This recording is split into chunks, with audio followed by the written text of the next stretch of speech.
नमस्कार, news room live देख रहे हैं आप और मैं आपके साथ हूं चंदा यादव। बुलेटिन की शुरुआत करेंगे। झुंझुनू के बगड़ स्थित राजकीय सामुदायिक स्वास्थ्य केंद्र को उपजिला अस्पताल में बदलने की मांग की जा रही है और इसके लिए बगड़ नगर पालिका अध्यक्ष गोविंद सिंह राठौड़ ने मुख्यमंत्री भजन लाल शर्मा को पत्र लिखा है। पत्र में कहा गया है कि इस राजकीय सामुदायिक स्वास्थ्य केंद्र में प्रतिदिन 450 लोग इलाज कराने आते हैं, लेकिन गंभीर बीमारी या दुर्घटना होने पर उन्हें 20 किलोमीटर पर दूर उपजिला अस्पताल ले जाना पड़ता है, क्योंकि राजकीय सामुदायिक स्वास्थ्य केंद्र में जांच आदि की सुविधाएं उपलब्ध नहीं है। इसलिए राजकीय सामुदायिक स्वास्थ्य केंद्र को उपजिला अस्पताल में बदलने की बात की जा रही है।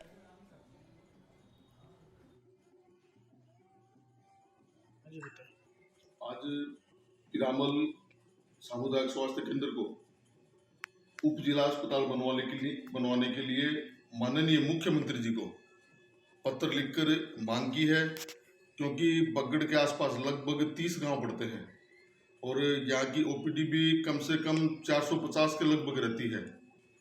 जो भी एनएच निकलने की वजह से यहाँ पे एक्सीडेंट भी होते रहते हैं, एक्सीडेंट के पेशेंट भी यहाँ आते हैं और उनको उचित इलाज नहीं मिल पाता, जिसकी वजह से उनको झुंझुनू जाना पड़ता है।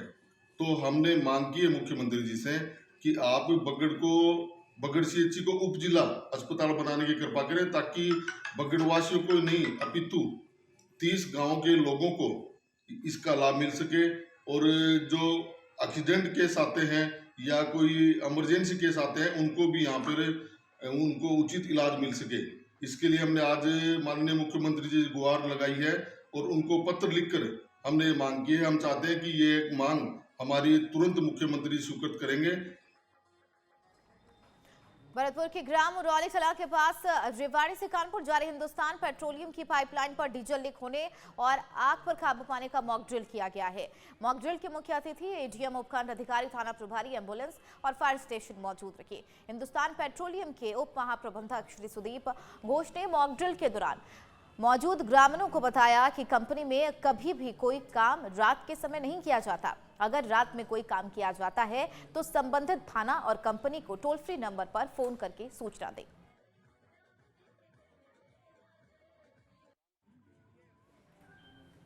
बीजेपी प्रदेश अध्यक्ष सीपी जोशी ने अपने लोकसभा क्षेत्र चित्तौड़गढ़ का दौरा किया है और इस दौरान उन्होंने भदेसर, चंदौली और बोरखेड़ा में विकसित भारत संकल्प यात्रा के कार्यक्रम में लाभार्थियों से संवाद किया और कार्यक्रम को संबोधित करते हुए सीपी जोशी ने कहा कि केंद्र की योजनाओं का लाभ हर व्यक्ति तक पहुंचाना है।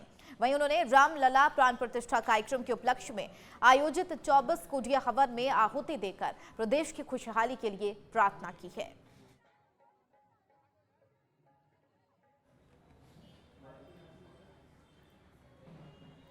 झुंझुनू जिले के चिरावा शहर में चोरों के हौसले बुलंद हैं। चोरों ने सुबह एक ज्वेलर्स की दुकान को निशाना बनाया और दुकान से 2.5 लाख रुपए कैश, चांदी, 200 ग्राम का कीमती जेवरात पर हाथ साफ कर दिया। मौके पर पहुंची पुलिस ने घटनास्थल का मुआयना किया है और मुकदमा दर्ज कर आरोपियों की तलाश में जुट गई है। घटना सुबह 5 बजे से 5 बजे के 20 मिनट के लगभग हुई है। मेरे पड़ोसी राकेश बाचुका ने मुझे सूचना दी थी कि आपकी दुकान में अज्ञात व्यक्ति घुसे हुए हैं, चोरी कर रहे हैं। तो मैं तत्काल प्रभाव से मौके पर पहुंचा तो मैंने देखा कि वहां पर शटर खुला हुआ था और शटर तोड़ा हुआ था और अंदर ड्रॉवर वगैरह निकले हुए थे। मैंने तत्काल पुलिस को सूचना दी। पुलिस मौके पर पहुंची, उन्होंने तफ्तीश की, देखा और उसके बाद में उन्होंने कहा कि ठीक है, अब आप अपने जो भी अंदर सामान वगैरह वो देख लीजिएगा और बाकी की सूचना में कर दीजिएगा। ये लगभग 2.5 से 2.5 लाख रुपए के लगभग का नुकसान हुआ। कैश था, कैश लेके गए हैं। ज्वेलरी के अंदर राजस्थान के उप मुख्यमंत्री दिया कुमारी ने श्रीकरणपुर से बीजेपी प्रत्याशी सुरेंद्र पाल सिंह टीटी के समर्थन में गतसिंहपुर में महिला सम्मेलन को संबोधित किया है।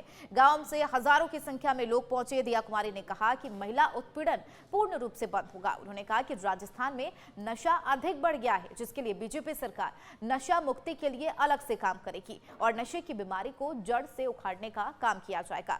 इतना ही नहीं, गृहिणियों को नए साल से 450 रुपए में गैस सिलेंडर दिए जाएंगे। इसके साथ उन्होंने सुरेंद्र पाल सिंह टीटी को अधिक से अधिक वोटों से जिताने की अपील की है। आरक्षण दिया है हम सभी को, मैं उनका दिल से आभार व्यक्त करती हूँ, आप लोगों की ओर से आभार व्यक्त करती हूँ कि ऐसा इससे पहले किसी ने सोचा भी नहीं। हमारे माननीय प्रधानमंत्री जी ने आपको जो अधिकार दिया है, 33 33% संसद में, 33% विधानसभा में, ये बहुत बड़ा अधिकार है और हम सब माननी हैं और उनको दिल से हम धन्यवाद देती हैं, उनका आभार व्यक्त करती हैं। हम पे उन्होंने इतना बड़ा विश्वास जताया, इतना बड़ा वरदान हमको दिया। जैसा कि हम सब जानते हैं, राजस्थान में भारतीय जनता पार्टी की सरकार बन चुकी है, जो कि ना तो महिला अत्याचार करने देगी, ना सहेगी, किसी की हिम्मत नहीं होगी हमारी माताएं बहनों पर उंगली भी उठा सके, आंख उठाकर भी देखने की हिम्मत नहीं होगी। कुछ ही दिन पहले हमारे माननीय मुख्यमंत्री जी भी आप लोगों के बीच आए थे। उन्होंने भी कहा कि किसी प्रकार का अत्याचार नहीं सहन करेगा राजस्थान। और जिस तरह से आप लोगों पर अत्याचार कांग्रेस की सरकार में हुआ है, अब भारतीय जनता पार्टी का कोई भी, भारतीय जनता पार्टी की सरकार आने के बाद आप लोगों के साथ न्याय हो। हर जिले में महिला थाना खुलेगा, महिलाओं की सुनवाई होगी।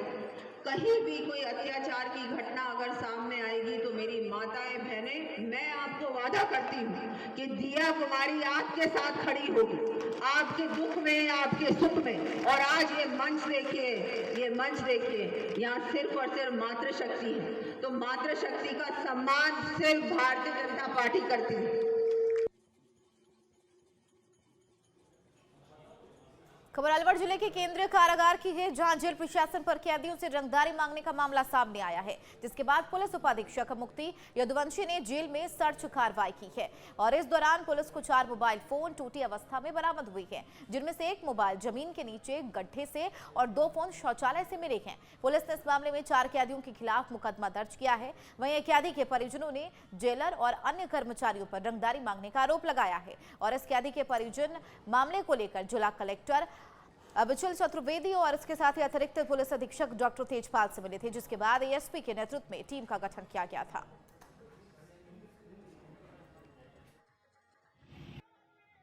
श्रीमान डीवाईएसपी मुक्ति यदुवंशी द्वारा थाना आजा पर प्रकरण दर्ज कराया गया है 4 कैदियों के खिलाफ, जिसकी तफ्तीश जारी है। क्या मामला था? एफआईआर में बताया गया है कि बंदियों की बैरिक से 4 मोबाइल फोन बरामद हुए हैं, जो टूटे फूटी हालत में हैं, जिनके संबंध में तफ्तीश की जाएगी। जो बिंदु आएंगे उनका गहनता से तफ्तीश की जाएगी। 4 मोबाइल बरामद हो गए? हाँ, एफआईआर में यही अंकित है। क्या क्या नाम है बंदियों के जिनके पास मिला? 4 बंदी बताए गए हैं, अजय चौधरी, यशपाल मोनू और कपिल पहलवान। कौन सी बैरिक में थे? इसके संबंध में जेल पर पहुंचने के बाद ही निवेदन किया जाएगा। और मामला दर्ज कर लिया तो? हाँ, प्रकरण कल दर्ज हो चुका है। खबर राजस्थान के कोटा से है, जहां मावर नगर थाना इलाके में बदमाशों ने देर रात घर में घुसकर युवक की हत्या कर दी। बदमाशों के हमले से परिजन को भी काफी चोटें आई है। जानकारी के मुताबिक मृतक अजय वाल्मीकि कॉलेज स्टूडेंट था और प्राइवेट जॉब करता था। उधर परिजनों ने शिकायत के बाद पुलिस पर कार्रवाई नहीं करने का आरोप लगाते हुए जमकर हंगामा किया, जिसके बाद मौके पर भारी पुलिस बल तैनात कर दिया गया। फिलहाल मावर नगर थाना पुलिस पूरे मामले की जांच कर रही है। जिले की कामा विधानसभा से विधायक नौक्षम चौधरी ने साइबर ठगी और गौ तस्करी को लेकर बड़ा बयान दिया है। उन्होंने कहा कि गौ तस्कर और साइबर ठगों को अब राजनीतिक संरक्षण नहीं मिलेगा। साइबर ठग और गौ तस्करों की किसी भी कीमत पर मदद नहीं आएगी। और साथ ही विधायक ने पुलिस कर्मियों को साइबर ठगों और गौ तस्करों के खिलाफ कार्रवाई करने के निर्देश दिए।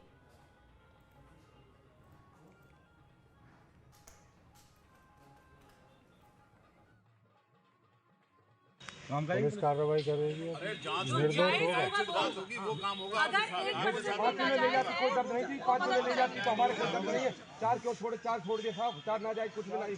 तो ये बात छोड़े जाएंगे, जो करेगा जी भरेगा एमएल साहब।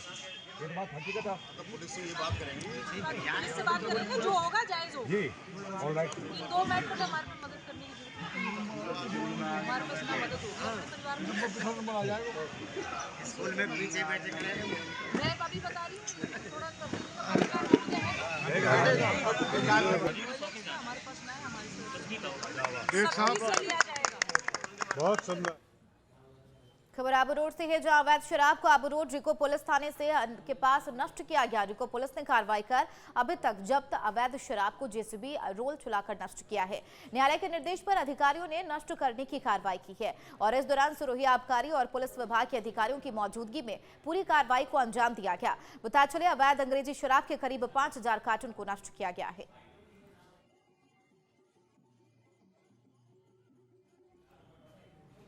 बढ़ेंगे आगे, आबू रोड में पुलिस ने अवैध शराब तस्करी करने वाले 2 युवकों को गिरफ्तार किया। 24 अगस्त 2023 को मावल में ट्रक से अवैध शराब की बड़ी खेप पकड़ी गई थी और उसी मामले में शराब को सप्लायर करने वाले 2 आरोपियों को गिरफ्तार किया गया। थानाधिकारी सुरेश चौधरी ने बताया कि 2 आरोपी गुजरात के रहने वाले हैं और उनके खिलाफ कई केस दर्ज है।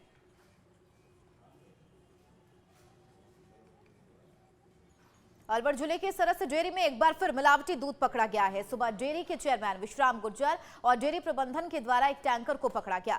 टैंकर में करीब 21,700 लीटर दूध मिलावटी थी, जिसे मौके पर जांच के बाद नष्ट कर दिया गया। डेयरी चेयरमैन विश्राम गुर्जर ने बताया कि टैंकर का दूध मानक स्थिति पर खरा नहीं उतरा और इस दूध में मस्टर्ड ऑयल की मात्रा अधिक थी। उल्लेखनीय है कि पहले भी कई बार सरस डेयरी में मिलावटी दूध पकड़ा जा चुका है और डेयरी प्रशासन ने कार्रवाई भी की है। से जानते हैं कि पूरा मामला क्या था। सर, कितना मिलावटी दूध है? 21,700 है। बहरोड मुंडावर से आया है और ये जैसे ही हमारे मानक स्थिति में पूरा खरा नहीं उतरा तो हमने इसको ड्रेन कर दिया। किसके नाम में किया?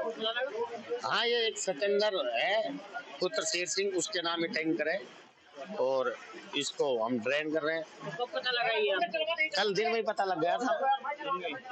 रात को जांच की गई थी? हाँ, तो ये इसका सैंपल हमने जयपुर भेजा था। हाँ, तो जयपुर हमने जैसे ही सैंपल भेजा तो वहाँ भी ये फेल हो गया, तो हमने इसको आगे इसको कोई पेनल्टी लगाई जाए? हाँ, इसका पूरा जितना भी दूध का हर्जाना है वो पूरा जो भी है इसका सब जब्त किया जाएगा। साफ तौर पे इनका कहना है कि जो मिलावटी दूध है उसको पूरा नष्ट कर दिया गया है और इसके जो भी टैंकर चालक है उस पर पेनल्टी लगाकर उस पर कार्रवाई की जाएगी। अलवर से नवतेज टीवी के लिए मैं दीक्षित कुमार। जयपुर में कोहरे के चलते सामान्य जनजीवन प्रभावित हो रहा है। घने कोहरे की वजह से वाहनों की रफ्तार पर ब्रेक लग गया। लोगों को अपने वाहनों की हेडलाइट जलाकर चलना पड़ रहा है। वहीं घने कोहरे की वजह से ट्रेनें और फ्लाइटें भी लेट चल रही। इतना ही नहीं, कोहरे के कारण विजिबिलिटी भी लगभग 0 पर पहुंच गई है, जिसकी वजह से सड़क हादसों की संख्या में भी इजाफा हो रहा। वहीं मौसम विभाग का कहना है कि अगले 2 दिन तक कोहरे से निजात नहीं मिलेगी।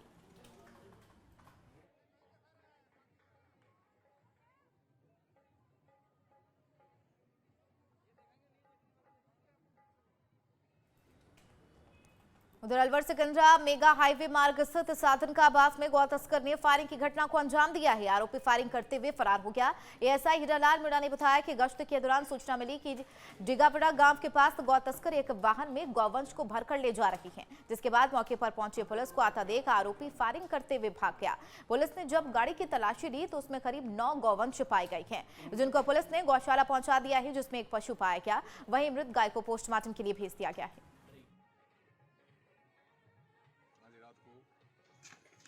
गश्त के दौरान सूचना मिली कि साधन का बास के जंगलों में गाय भर रही है। हरियाणा के लोग जो गाय भर के ले जा रहे थे, तो हम वहाँ गए थे तो हमने गाड़ी की लाइट देखकर गाड़ी को छोड़कर मेरी जंगलों की तरफ भागे, जो हवा में फायर करते हुए काफ़ी कोशिश करी, लेकिन वो अंधेरा का फायदा उठाकर शीशों में चले गए। क्या हवा फायर की? 3-4 हवा फायर किए थे। कितनी गाय थी? गाय उसमें कुल 9 गाय थी, जिनमें एक तो मरी हुई, एक गाय जिंदा है, बाकी बछड़े 6, एक सांड है। सब तक स्वच्छ पीने का जल उपलब्ध कराने के उद्देश्य से मोदी सरकार ने जल जीवन मिशन योजना की शुरू की थी, लेकिन पीएम मोदी के इस ड्रीम प्रोजेक्ट में जलदाय विभाग के अधिकारी और ठेकेदार रोड़ा अटकाते नजर आ रही हैं। बैर विधानसभा क्षेत्र में अधिकारियों ने जिन ठेकेदारों को इसका काम सौंपा है वो बड़े स्तर पर घटिया सामग्री का उपयोग कर रही है। ठेकेदारों ने गाँव में पाइपलाइन बिछाने के लिए सड़क की खुदाई की है, लेकिन अभी तक पाइपलाइन नहीं बिछाई गई, जिसकी वजह से यह योजना अधर में लटकी हुई है।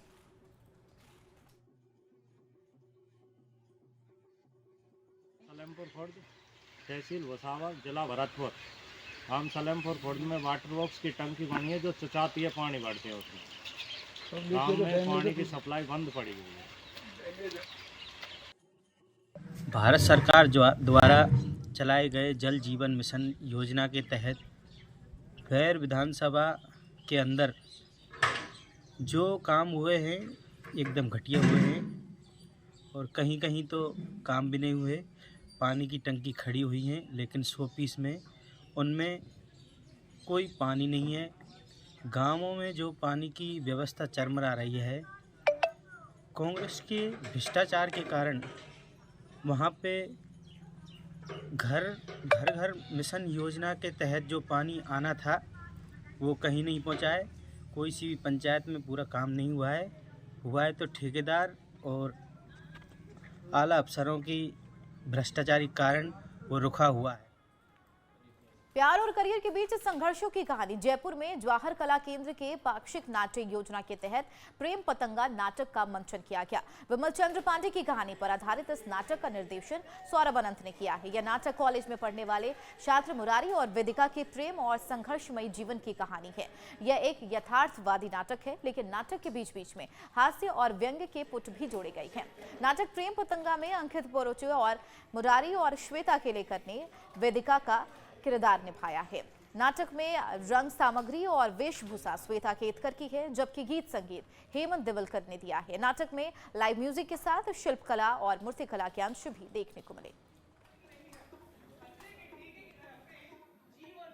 एक बार तो जरूर होता है और आप लोगों को भी एक ना एक बार तो हुआ ही होगा।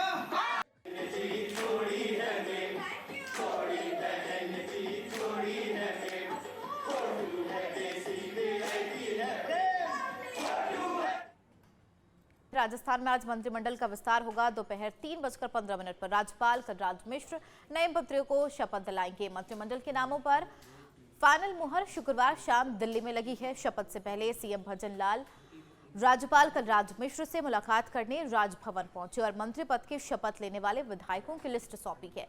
माना जा रहा है कि नए मंत्रिमंडल में कई चौंकाने वाले नाम शामिल हैं, तो वहीं मंत्री पद की शपथ लेने के लिए विधायकों के पास फोन पहुंचने भी शुरू हो गए। श्री माधोपुर विधायक झाबर सिंह खर्रा के पास शपथ के लिए फोन आया है।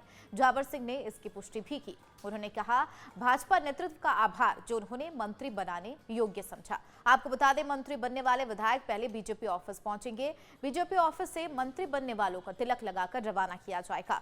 महिला मोर्चा के पदाधिकारी तिलक लगाकर स्वागत करेंगी। यह पुरानी परंपरा है, इस बार भी यह परंपरा निभाई जा रही है। आपको बताते चले, जीते हुए विधायक जो प्रदेश से भाजपा कार्यालय पहुंचे, उनसे नवतेज टीवी ने खास बातचीत की है।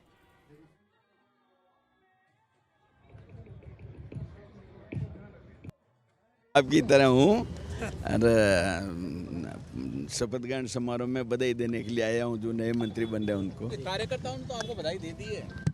नहीं, मेरे को बधाई नहीं दी है, गलत है ये बात। हमारे नहीं, हमारे पास कोई प्रकार का कॉल नहीं है। बुलाया गया पार्टी कार्यालय नहीं बुलाया गया, मैं वैसे आया हूँ मिलने के लिए। शुभकामनाएं किनको देने के लिए आए? जो मंत्री बन रहे हैं उनको।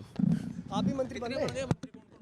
बन रहे हैं, अब जा रहे हैं पार्टी में, पता है। नाम आ गए? हाँ, 17-18 जो आप चला रहे हो उनके हिसाब से हम सोच रहे हैं। अच्छा, आपको भी कॉल गया? नहीं, कॉल कह रही है आपके चेहरे की। नहीं, मुस्कान तो मेरी हमेशा सदा ऐसी रहती है, बिल्कुल ऐसी रहती है हमेशा। लेकिन भाई साहब, मंत्री बनने के बाद तेज दौड़ना, अब 2 रुक के बात कर लो, फिर तो दौड़ना ही है आपको आगे। तो मंत्री बनने के बाद आप बताइए सर, किस क्या यहाँ क्योंकि लगा वास्तव में मैं तो जो मंत्री बन रहे हैं उनको शपथ ग्रहण समारोह में शामिल होने के लिए और उनको बधाई देने के लिए आया हूँ। अभी तक जो आए हैं उसमें जिनके पास फोन आया वही आए हैं। बधाई देने तो राजभवन जाते सर। मेरे पास तो फोन नहीं है। आपको बधाई दे रहे हैं, उनका क्या? आपको तो बधाई दे रहे हैं। नहीं, मेरे को बधाई दे रहे हैं तो उनकी एक्सेप्ट कर रहा हूँ। जी, हमारे साथ में इस समय मौजूद हैं सर। अग्रिम बधाई। आपको क्या कहना चाहिए? काई की? किसकी? नाम आपका भी चल रहा है? वो टीवी में अखबार में चल रहा है, बाकी मेरे पास कोई सूचना नहीं। मेरे पास कोई सूचना किसी प्रकार की नहीं जी। और आपके क्षेत्र की जनता को काफी उम्मीदें हैं आपको? देखो, क्षेत्र की जनता का आशीर्वाद और प्यार हमेशा बना रहे, इसकी मैं कामना करता हूँ। और उन्होंने जिस उम्मीद के साथ मुझे राजस्थान की विधानसभा में भेजा है, मैंने संकल्प लिया है कि उनकी उम्मीदों पर पूरा खरा उतरने का पूरा प्रयास करूंगा। और प्रयास ही नहीं करूंगा, पूरा खरा उतरूंगा, क्योंकि प्रदेश के मुख्यमंत्री आदरणीय भजन लाल शर्मा जी बने। भारतीय जनता पार्टी का भी सोच सबका साथ, सबका विकास, सबका प्रयास, सबका विश्वास है। और एक किसान का बेटा भरतपुर जिले में जन्म जिसने लिया हो, गिरिराज जी के अनन्य भक्त प्रदेश के मुखिया के रूप में है, तो हमें उम्मीदें हैं जो हमारी उम्मीदें निश्चित रूप से पूरी होंगी। देखिए मेरे पास कोई भी सूचना किसी प्रकार की नहीं है। पर मंत्रिमंडल में आपका नाम बताया जा रहा है, क्या मंत्रिमंडल अब वो अखबार और टीवी से मैं देख रहा हूँ, बाकी मेरे पास ज़्यादा कोई सूचना इंटेलिजेंस तो कुछ कोई मेरी इंटरनल इंटेलिजेंसी नहीं है। मेरे गिरिराज गोवर्धन जी को प्रणाम करता हूँ, वो जो करते हैं वो ठीक ही करते हैं। तो ये थे हमारे साथ जवाहर सिंह बेढम जी, और इनका साफ तौर पर अभी ये कहना है कि इनके पास कोई फ़ोन नहीं आया, इनको कोई सूचना नहीं मिली है, लेकिन कहीं ना कहीं ये सुनाई में आ रहा है कि बेढम जी का भी नाम कहीं ना कहीं संभावित मंत्रिमंडल की सूची में चल रहा है। तो खैर देखने वाली बात है कि मंत्रिमंडल में जो शामिल चेहरे होंगे दोपहर 3:30 बजे के बाद में उस पर से पटाक्षेप हो जाएगा। कौन कौन इसमें शामिल होगा ये तो 3:30 बजे के बाद ही पता पड़ेगा। लेकिन राजनीतिक कयासों की अगर बात करें, जो संभावित जो नाम है उनमें से एक नाम जवाहर सिंह बेढम का भी है। सहयोगी कैमरामैन अजय के साथ उमंग माथुर, नवतेज टीवी, जयपुर। महन प्रतापपुरी जी हमारे साथ हैं। महन जी, बहुत बहुत अग्रिम आपको बधाई, आपका नाम लिस्ट में सबसे ऊपर चल रहा है, क्या कहना चाहेंगे? मैं धन्यवाद देता हूं पोकरण की जनता को, जिन्होंने मुझे इस योग्य बनाया और यहां भेजा है। बस मैं मेरे कर्तव्य का निर्वहन करूंगा, यही मेरे लिए सबसे बड़ा एक संकेत है कि आप जनसेवक के रूप में अपने कर्तव्य का पालन करना। मुझे आप एक ऐसे क्षेत्र से आते हैं जिसकी सीमा कहीं ना कहीं पाकिस्तान से अलग थी है। बिल्कुल सत्य है, और सीमा भी कोई 1-2 किलोमीटर में नहीं, सैकड़ों किलोमीटर लंबी हमारी सीमांत क्षेत्र है। और हम सब लोग सीमा पर एक सैनिक और एक संत के रूप में और एक हमारे वहाँ के नागरिक के रूप में, हम तीनों ही कड़ियाँ देश की सेवा में खड़े हैं। पोकरण विधानसभा बहुत लंबी है, 300 किलोमीटर लंबाई में है, और विषम परिस्थितियाँ हैं वहाँ, भौगोलिक परिस्थितियाँ अनुकूल नहीं है, सब ढाणियाँ बसे हुए हैं, कोई बड़ा शहर कस्बा भी नहीं है। और इन परिस्थितियों में 88% मतदान करना, यानी भारत के सबसे टॉप मतदाता मतदान करना, फिर रिकॉर्ड मतों से पोकरण की जनता ने भारतीय जनता पार्टी का कमल खिलाया, मैं माध्यम था। तो मैं धन्यवाद भी दूंगा, और मुझे गर्व है पोकरण की जनता पर कि आपने इतना अच्छा रिजल्ट दिया। और बस आपने जो विश्वास जताया है, हम आपका विश्वास को अक्षुण्ण रखेंगे। आपने जो हमें सम्मान दिया, आपका सम्मान हम आगे बढ़ाएंगे। सर, उत्तर प्रदेश के मुख्यमंत्री योगी आदित्यनाथ के बाद में कहीं ना कहीं साधु संत महात्माओं के हाथों में जनता बागडोर देखना चाहती है, आपको भी उसी रूप में देखते हैं? ये हमारे लिए स्वर्णिम युग है। इस स्वर्णिम युग में 2 महापुरुष मोदी जी और योगी जी जो मिले हैं, वो हम सबके लिए बहुत आदर्श पुरुष हैं, और उनके बताए हुए आदर्शों पर हम चलें, यही हमारी चाहना है। जबकि इस समय देश स्वर्णिम युग में हम सबको योगी और मोदी बनना पड़ेगा। केवल एक प्रतापरी को नहीं, प्रत्येक भारतीय नागरिक को अपने जीवन में एक आदर्शता को रखते राष्ट्र प्रेम और राष्ट्रभक्ति स्वरूपी मान करके योगी और मोदी की तरह दिन रात देश सेवा में लगेंगे, तभी ये भारत विश्व गुरु बनेगा और महान बनेगा। 22 जनवरी को वो ऐतिहासिक क्षण आ रहा है जब भगवान श्री राम मंदिर में विराजेंगे। बिल्कुल, ये भी सदियां गुजरने के बाद में वो पल आ रहे हैं। ये हम साक्षी हैं कि पुनः ऐसे दिव्य दर्शन जो हमारे महापुरुष के द्वारा हम करेंगे भगवान राम के, और पूरा विश्व करेगा। राम राज्य की तरफ भारत बढ़ रहा है।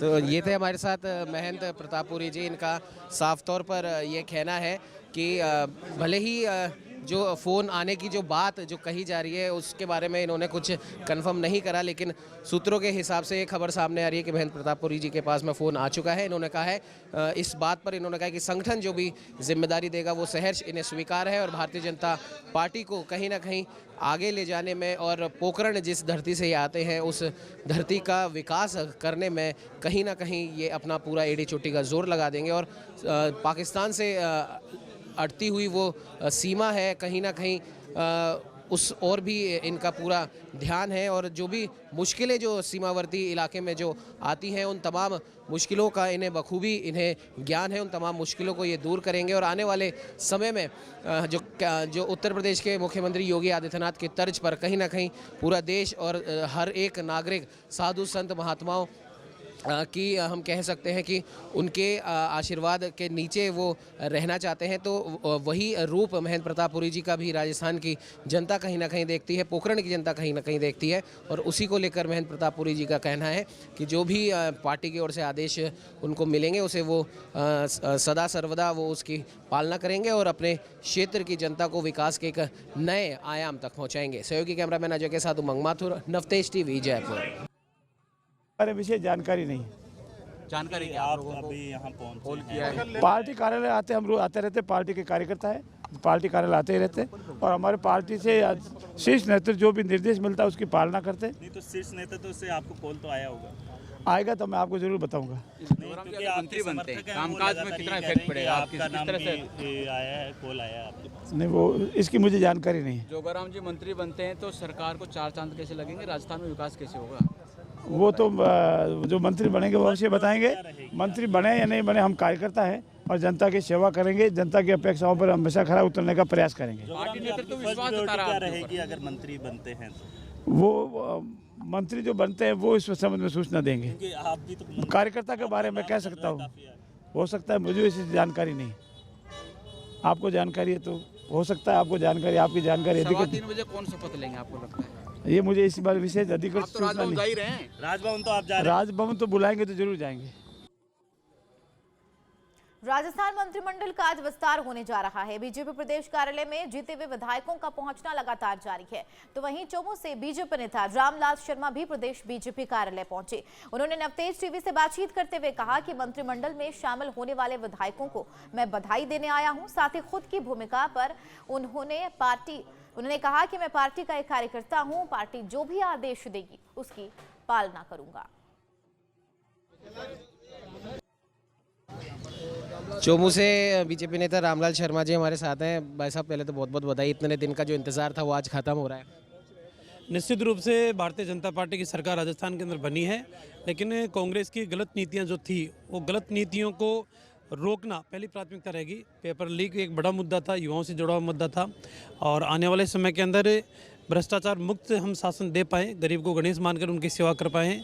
भारत सरकार और नरेंद्र मोदी जी के नेतृत्व में चल रही सरकार की जो वेलफेयर की स्कीमें थी वो धरातल तक पहुँचे, लोगों तक पहुँचे, और एक विकसित भारत का सपना साकार हो सके उसके लिए सरकार काम करेगी।